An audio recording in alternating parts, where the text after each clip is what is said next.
Are you tired of bouncing around from, one competitive team to the next competitive team to this competitive team to that competitive team and, never finding a good home? Are you being told that, you're a bad teammate and you're the problem? Do you even know how to fix that problem?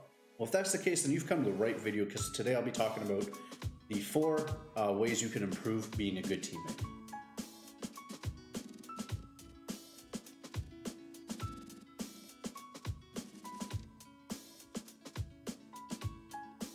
Hi, my name is Forceful, and today I'll be talking to you about the 4 main attributes a good teammate should have when put into a specific position on a team.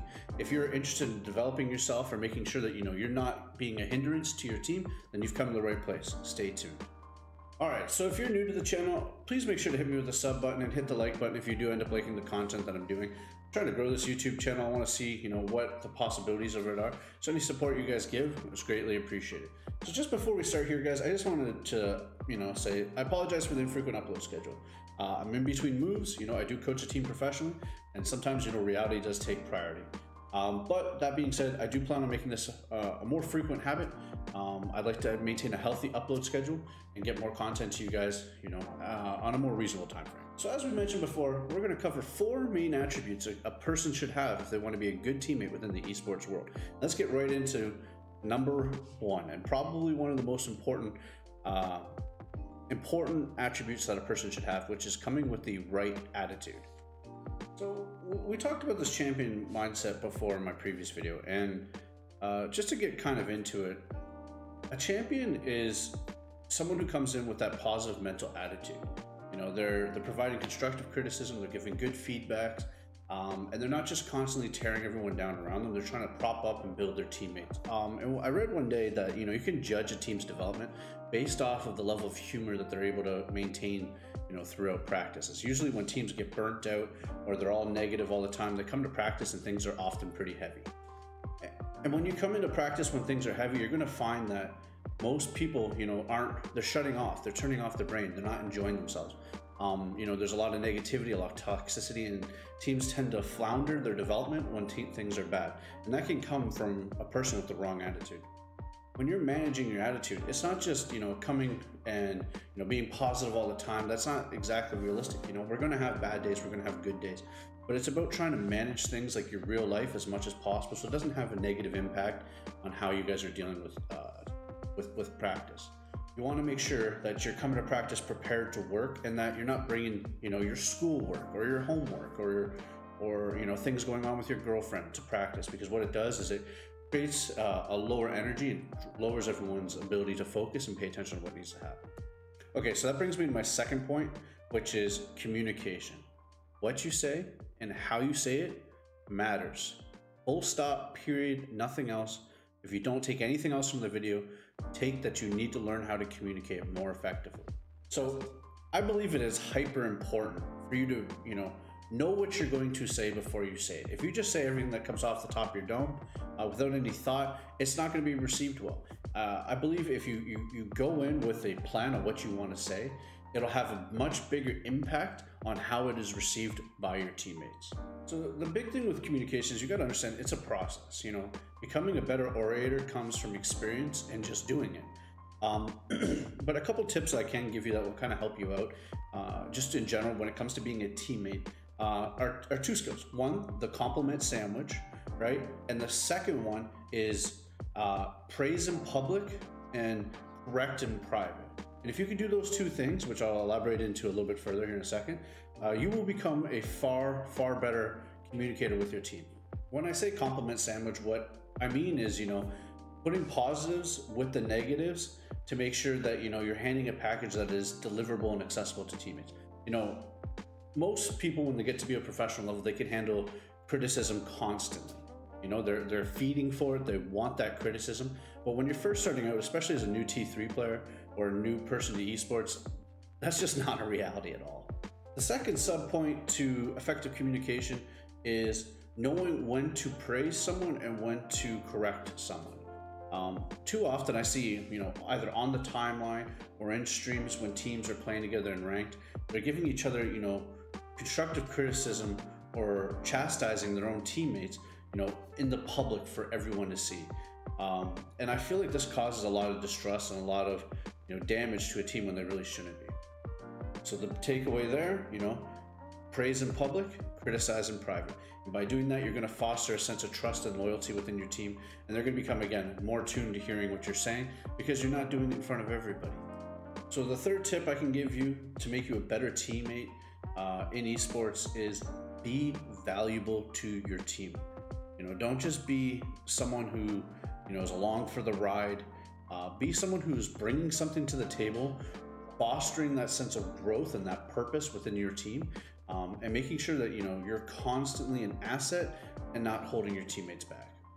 Now, most people take this the wrong way. They think, oh, I just need to get good, but it's deeper than that.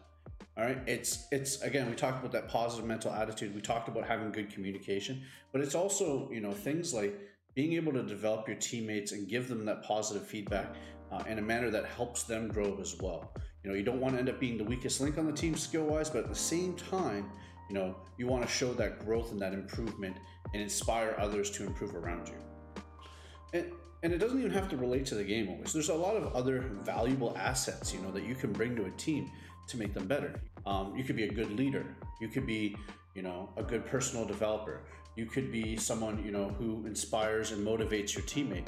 You could be a good listener. You could be a conflict resolutionist. There's a whole bunch of different aspects that you can do that bring value to your team. Assess what your team's needs are. If there's a hole that's lacking, they need more humor, or, they need more motivation. Find a way to fill that hole and bring that value to your team. The way you do that, though, starting off, is you need to be dependable. You need to build trust with your teammates. Use your initiative and be a problem solver. The biggest one is being a problem solver. Figure it out if you see a problem in front of you and find a solution. Don't come to your teammates with problems that you need their help to fix all the time. Try and find a solution for those problems before you even present it to your teammates. And if they don't like it, then they'll help you criticize and they'll help you fix it. But at least, you're providing solutions to areas that need to be addressed within your own team. And the second biggest part about that problem solving is using your initiative. Use that initiative. If you don't know what initiative is, stop the video here, go to Google and get yourself a definition. Initiative is one of the key aspects of being a good, skilled, competitive player. But more importantly, it's important to have good initiative to be a good teammate, because it makes people dependable on you. Okay, so finally, my last point number 4 of how you can become a better teammate in esports is accountability. Holding yourself to be accountable. Accountability is being answerable to the decisions and choices that you make as a person. It's about putting more work in than you need to. It's about raising the bar within yourself and within your team at all times. It's also about, making sure your teammates are doing the same. And if everybody is constantly raising each other's bars, what you're going to see is that growth, that team development. But if you're not honest with yourself, if you're not putting in the work, if you're not having the conversation that I had, in the previous video about being honest with yourself, if you're not honest with yourself, you can't hold yourself to be accountable. Things like showing up on time, doing the required readings, doing homework, doing extra scouting and VOD review on your own, watching your own VOD. That's all like little things that you can do to make sure that you're accountable for yourself. And you can apply that to your teammates only if you are doing it yourself.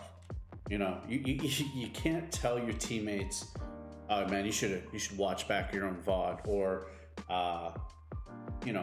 let's make sure that you're doing the homework when you're not doing it yourself. It's just not honest and it's not responsible as a teammate. Therefore, if you want to be a good teammate, you need to hold yourself accountable. And when you're able to do that, when you're able to seek and accept responsibility for your own decisions and your own actions, then you can start doing it to your teammates, and again, adds value to everybody. One last point about accountability is it's important to own your mistakes and not play the blame game. You're not where you want to be because of him or her or anybody. You're owning your mistakes, you're taking criticism from your teammates, you're being flexible, and you acknowledge that you might need to change either your habits, the way you communicate with people, or how you're playing the game itself. It's important to take that feedback and apply it to yourself, and actively apply it to yourself. A good teammate or a good coach can only show you the door to success. They can only show you what you need to do to improve. But as a teammate, you need to be accountable, and you need to be able to walk through that door on your own. You need to be willing to change bad habits and walk through a door. Understanding it's a process, it's not going to happen immediately, but still get through that door. All right, guys, so just to summarize, 4 things that you need to do to become a better teammate, and there are more out there, you just need to look for them. Having a good attitude, making sure you're communicating with your teammates in a manner that is effective and positive, bringing value to your team, not holding your teammates back, and accountability. And if you can work on those 4, it's not going to happen overnight, guys. You got to be honest and compassionate with yourself. That's not going to change overnight. But if you do work on those 4 attributes or those 4 skills, you will become a better teammate, if not now, in the long run. So, if you liked what you saw here, guys, or you would like me to continue doing content like that, give me some feedback. Make sure to hit that like and subscribe button, and comment down below, what kind of videos you'd like to see me do going into the future. And are there other attributes to being a good teammate that I might have missed that you can provide insight into it? Put all that in the comment down below. I read every single one of these comments. I don't have a lot right now, so I'd love to hear your guys' feedback. And before you go, make sure to go check my other videos out. I've got a lot of tips and tricks in there that'll help you become a better competitive player. And until I see you guys next time, stay classy.